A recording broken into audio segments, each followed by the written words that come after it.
Bismillahirrahmanirrahim. Assalamualaikum warahmatullahi wabarakatuh. Bismillah, alhamdulillah, wassalatu wassalamu ala rasulillah. Mari kita lanjutkan kembali mengaji kitab Nasha'ih al-Ibad. Kali ini pada maqalah yang keempat ya. Sebelumnya saya membahas maqalah yang ketiga, maka kali ini saya ingin membahas maqalah yang keempat. Bismillahirrahmanirrahim. Wal maqalatur rabi'atu, maqalah yang keempat, ana Umar radhiyallahu anhu. Ini ada dari Sayyidina Umar radhiyallahu anhu. Nukira an Syekh Abdul Mu'ti As-Samlawi. Ini dikutip ya dari Syekh Abdul Mu'ti As-Samlawi. Anna Nabiyya sallallahu alaihi wasallam, sesungguhnya Nabi Muhammad sallallahu alaihi wasallam qala, berkata, li Jibrila, bersabda kepada malaikat Jibril alaihi salam, sifli hasanati Umar. Kata Rasulullah, wahai Jibril, jelaskan kepadaku akan kebaikan-kebaikan Sayyidina Umar, akan kebaikan-kebaikan Umar. Faqala, maka malaikat Jibril berkata kepada Nabi Muhammad sallallahu alaihi wasallam, "Law kanatil biharu midadan," seandainya lautan menjadi tinta, bayangkan. Pulpen tintanya cuma segini ya. Ini lautan semuanya menjadi tinta. Wasyajaru aqlaman, dan pepohonan, seluruh pepohonan yang ada di muka bumi ini jadi penanya. Lama hasartuha, maka pasti aku tidak dapat menghitungnya. Masya Allah.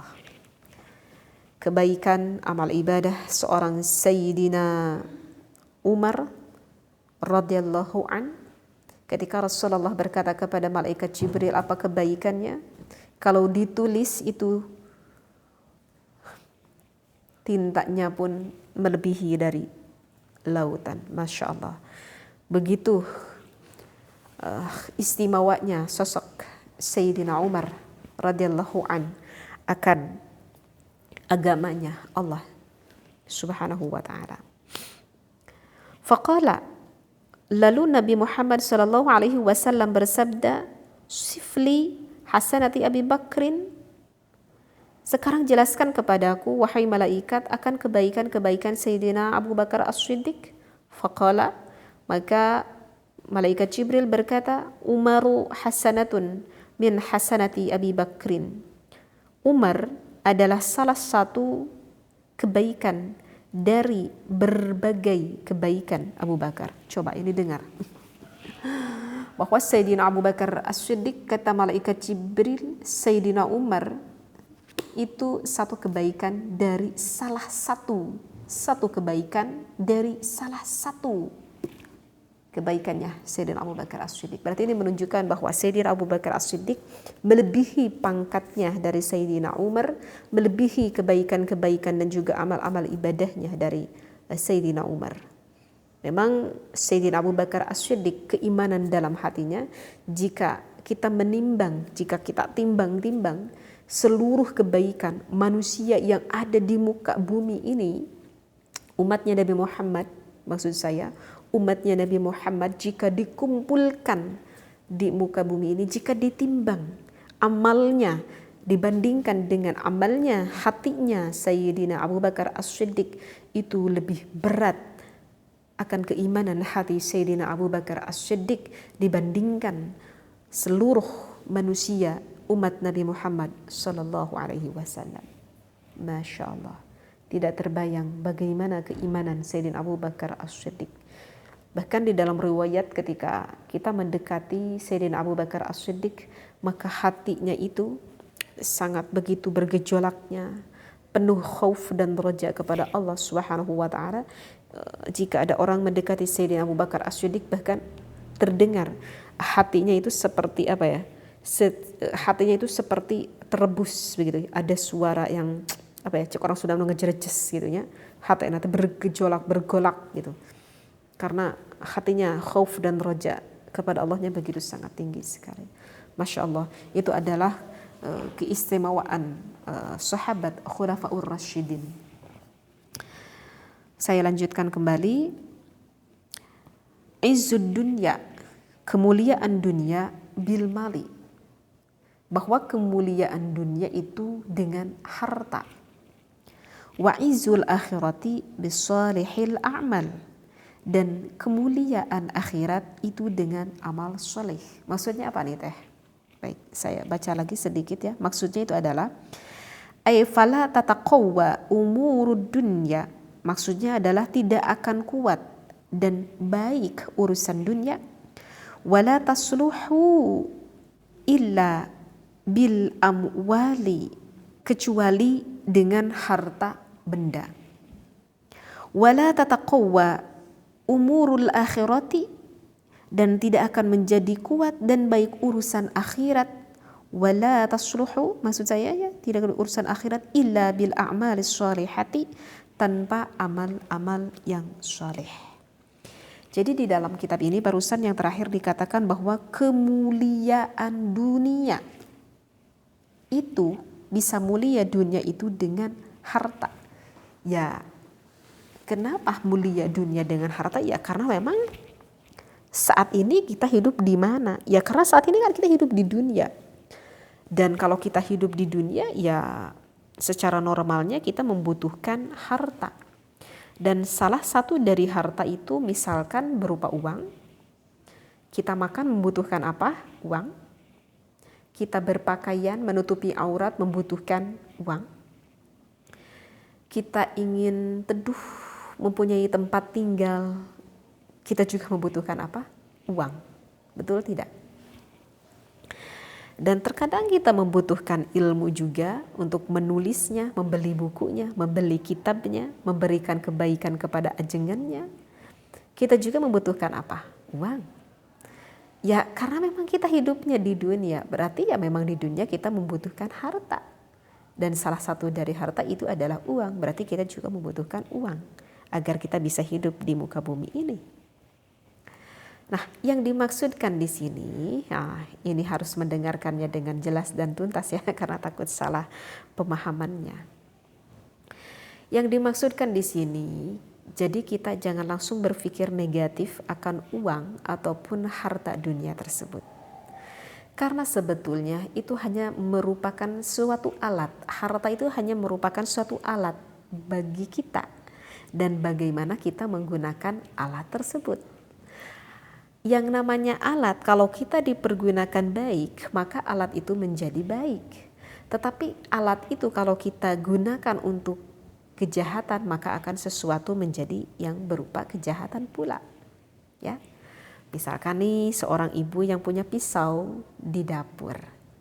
Pisau itu oleh seorang ibu digunakan untuk memasak, sehingga menjadikan kebaikan karena ada makanan yang sudah dipasak oleh ibu tersebut, dari salah satu berkahnya ada pisau. Tetapi pisau itu ketika digunakan bagi orang yang jahat untuk menghilangkan nyawa orang lain, maka bisa menjadikan apa? Nah, di sini bisa kita berpikir ya, bahwa pisau hanya merupakan suatu alat, bisa menjadi baik jika dilakukan baik dan bisa menjadi buruk jika dilakukan buruk.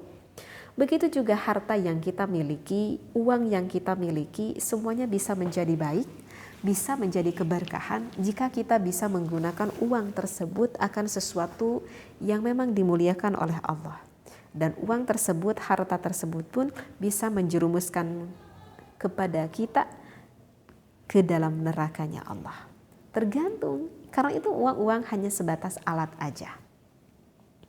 Jadi ketika kita mencari nafkah di luar sana, kalau kita pahami dengan dasar ilmu bahwa mencari nafkah itu adalah suatu amal ibadah, maka tentu orang tersebut tidak mungkin mencari nafkah akan dimasuki sesuatu yang haram, akan dimasuki sesuatu yang syubhat, karena tidak mungkin dikatakan ibadah kalau mencari nafkahnya dari hasil ataupun salah satunya ada sesuatu yang haram masuk ke dalam hal ketika mencari nafkah.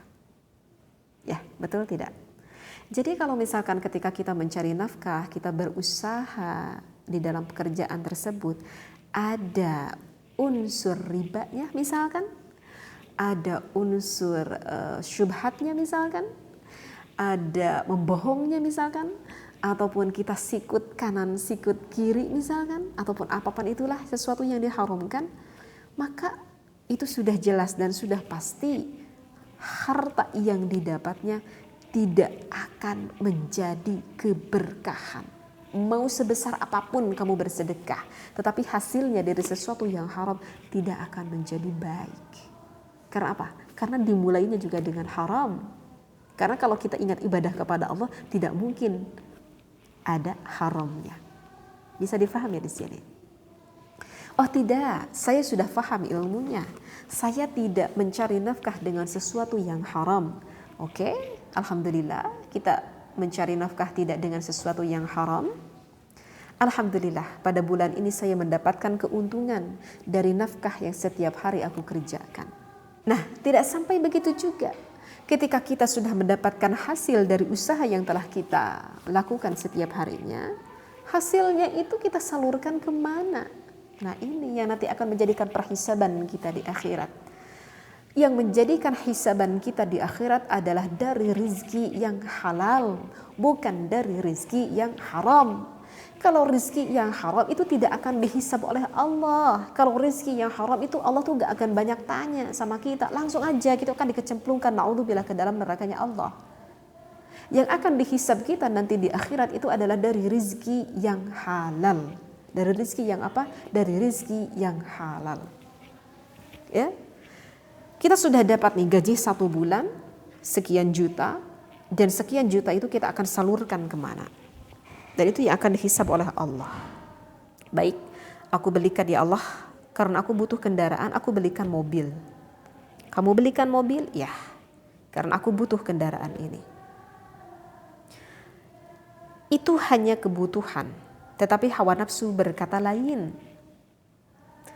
Hawa nafsu berkata bahwa mobil ini ya bagi aku kurang tepat nih kayaknya ya. Uang aku kan begitu banyak sekali. Sebetulnya aku itu membeli mobil yang harga 300 juta itu udah cukup. Tetapi hawa nafsu kan berkata lain. Kata hawa nafsu, masa kamu beli mobil dengan harga segitu? Kamu tuh cocoknya beli mobil harganya 2 miliar. Karena uang kamu begitu banyak. Gitu ya. Kamu tuh nanti lebih keren. Itulah hawa nafsu. Ketika aku berpakaian menggunakan pakaian dengan harga segini, sebetulnya ini udah cukup karena ini sesuai dengan pekerjaanku misalkan, dan harga seperti ini cukup. Tapi hawa nafsu kita berkata lain, ya. Kata hawa nafsu, masa kamu beli baju dengan harga segitu?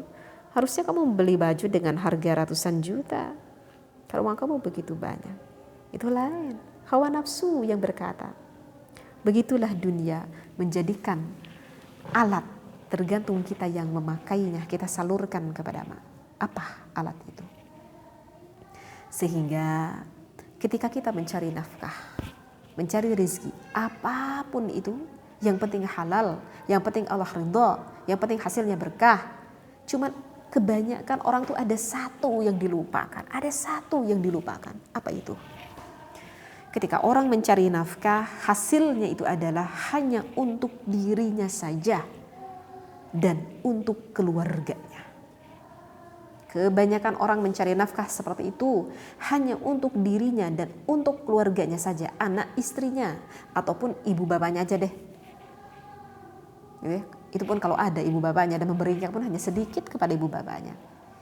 Tetapi jarang orang ketika mencari nafkah di dalam hatinya, aku mencari nafkah ya Allah yang halal, yang thayyib. Untuk apa? Untuk kemaslahatan kaum muslimin muslimah agar agama Islam ini semakin kokoh dan semakin kuat. Jarang orang berpikir sampai ke sana. Contoh, coba dong kita mencontoh. Misalkan kepada Siti Khadijah radhiyallahu anha. Kita tahu bahwa Siti Khadijah adalah seorang saudagar yang begitu sangat kaya sekali. Bahkan kayanya itu sekota, seprovinsi mungkin ya. Terkaya di kota Mekah pada saat itu. Ya, terbayangkan bagaimana kayanya Siti Khadijah.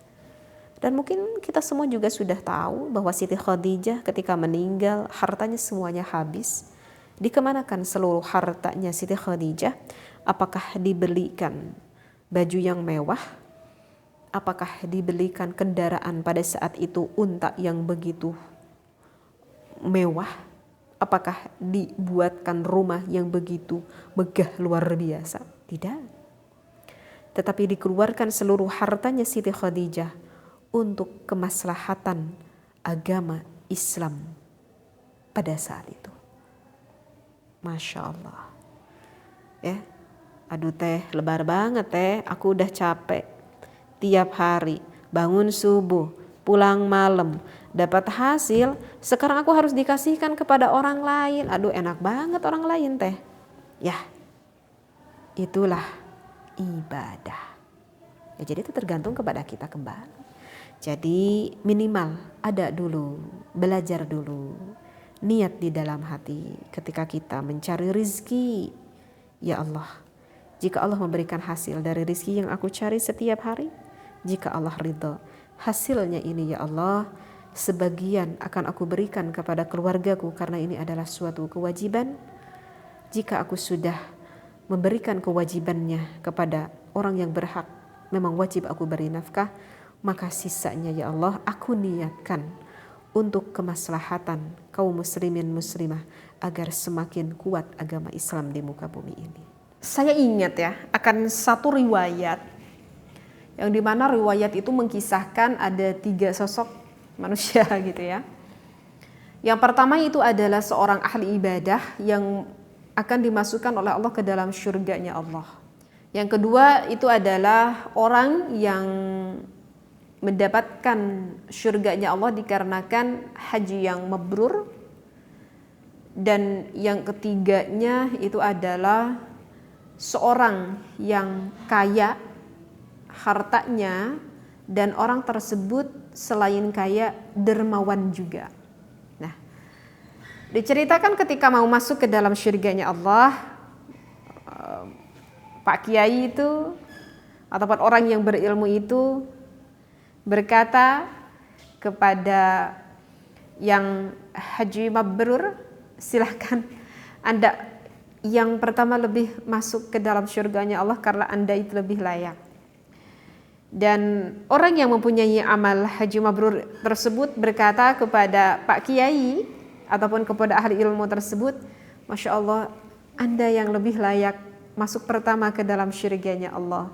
Dikarenakan saya tidak mungkin mendapatkan haji yang mabrur kalau saya melaksanakan ibadah hajinya tanpa menguasai ilmu. Sedangkan saya bisa faham tentang ilmu perhajian ini ya dari ahli ilmu, dari Pak Kiai, dari Pak Ajengan, sehingga Anda yang lebih layak masuk duluan, seperti itu. Dan begitulah kata malaikat memang benar seperti itu. Lantas kemudian Pak Kiai tersebut berkata kembali kepada sekarang satu orang lagi, yaitu orang yang dermawan dan juga kaya. Mungkin Anda yang lebih layak masuk duluan, masuk ke dalam syurganya Allah. Dan orang kaya tersebut berkata kepada Pak Kiai juga sama seperti apa yang dikatakan yang beramal ibadah haji mabrur. Pak Kiai, tidak mungkin saya mempunyai harta menjadi orang yang begitu dermawan kalau saya tidak mengaji, kalau saya tidak faham akan ilmu ini, bahwa harta hanyalah titipan, maka harus saya sedekahkan. Dan semua ilmu itu saya dapatkan tuh dari Pak Kiai, begitu. Tetapi ketika yang dermawan berkata tersebut kepada ahli ilmu, maka Pak Kiai tersebut lantas menjawab kembali kepada orang yang kaya dermawan tersebut, memang Anda berkah mendapatkan ilmu itu dari saya karena saya adalah ahli ilmu, tetapi mesti diingat saya ahli ilmu, tidak mungkin saya bisa mengajarkan ilmu ini kepada Anda jika tidak ada ketenangan di dalam hati saya ataupun tidak ada ketenangan di dalam hidup diri saya. Karena ya saya hidup tidak sendiri, saya pun punya keluarga yang mana saya manusia membutuhkan makan, Begitu juga keluarga saya membutuhkan makan, untuk menutupi aurat membutuhkan pakaian, dan membutuhkan istirahat berarti saya membutuhkan tempat tinggal berteduh yang nyaman, begitu ya, untuk menaungi kehidupan keluarga saya, dan saya bisa melakukan tenang, melakukan beribadah sehingga saya tenang bisa mengajarkan ilmu-ilmu yang saya ajarkan kepada semuanya. Jika bukan berkah dari Anda, wahai orang kaya yang dermawan. Karena diceritakan memang orang kaya ini dermawan yang selalu memberikan rizkinya sebagian hartanya kepada Pak Kiai tersebut, kepada Pak Ajengan tersebut, sehingga Pak Ajengan pun ya jongjon gitu ya, mengajarkan ilmunya terhadap santrinya ataupun terhadap masyarakatnya tanpa harus memikirkan bagaimana untuk makan aku kali ini, bagaimana untuk makan keluargaku kali ini, bagaimana untuk menghidupi keluargaku kali ini. Itu semuanya berkah dari orang yang kaya dermawan tersebut, sehingga malaikat berkata yang lebih pantas masuk ke dalam syurganya Allah yang pertama itu adalah orang yang kaya yang dermawan. Karena seorang Pak Yai pun, Pak Ajengan pun tidak akan merasa tenang mengajarkan ilmunya kalau tidak ada keberkahan dari orang yang kaya yang dermawan tersebut. Masya Allah. Jadi di sini menunjukkan Islam tidak melarang bagi kita, wahai kaum muslimin, untuk menjadi orang kaya. Yang menjadikan permasalahan adalah ketika kita kaya tetapi kita lupa kepada agamanya Allah Subhanahu wa Ta'ala. Mudah-mudahan kita semuanya diberi keberkahan oleh Allah, mau kaya, mau fakir, mau miskin. Yang penting kita hidup berada di dalam kemaslahatan, berada di dalam kesabaran, dan hati kita penuh dengan rasa syukur kepada Allah Subhanahu wa Ta'ala. Mudah-mudahan bermanfaat apa yang saya sampaikan di dalam kajian kitab Nashaihul Ibad kali ini. Wallahu a'lam, wabillahi taufiq wal hidayah. Wassalamualaikum warahmatullahi wabarakatuh.